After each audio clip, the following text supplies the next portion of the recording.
Punta sui giovani, ecco i due assessori designati dal candidato sindaco di Raffadali Giacomo Di Benedetto, sostenuto da un ampio cartello. Si tratta di Flaminia Farrugia e Calogero Sciarratta, pronti a dare il loro contributo nell'eventuale squadra di governo. Dobbiamo dare un nuovo impulso a Raffadali e questo è il primo messaggio che vogliamo dare, che ha voluto fortemente il nostro candidato sindaco Giacomo Di Benedetto e che noi abbiamo sostenuto, che tutta la coalizione ha sostenuto. Finalmente lo spazio ai giovani per mettere in campo quelle idee, quella voglia di risolvere veramente i problemi del paese di Raffadali.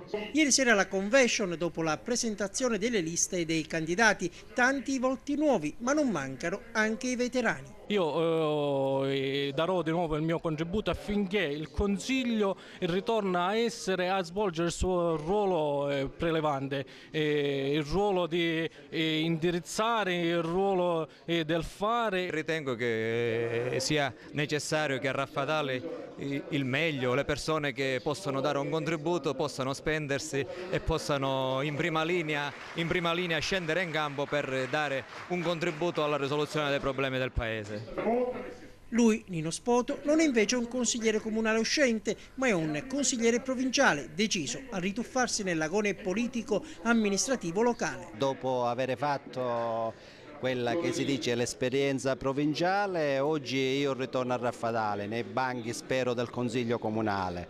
Un Consiglio Comunale che ho lasciato 5 anni fa e che ho lasciato e che ora vorrei riprendere perché ho il piacere di lavorare per il raffadalese. E il candidato sindaco Giacomo Di Benedetto, che è anche deputato all'Ars, ha già pronto un suo piano proprio a favore del territorio. Noi chiederemo che a Raffadali arrivino risorse dalla Regione, dalla Provincia, dalla Comunità Europea, dallo Stato e sapremo spenderli in maniera corretta, nell'interesse collettivo, non per favorire questo o quello.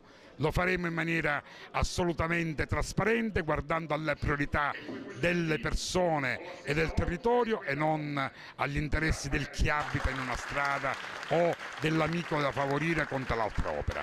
Questo sarà l'impegno dell'amministrazione e su questo i cittadini sono chiamati a vigilare e a criticare e a giudicare. E alla cerimonia di ieri presente anche l'assessore provinciale del PD Piero Giglione, che ha voluto stringere l'obiettivo sulla formazione delle liste.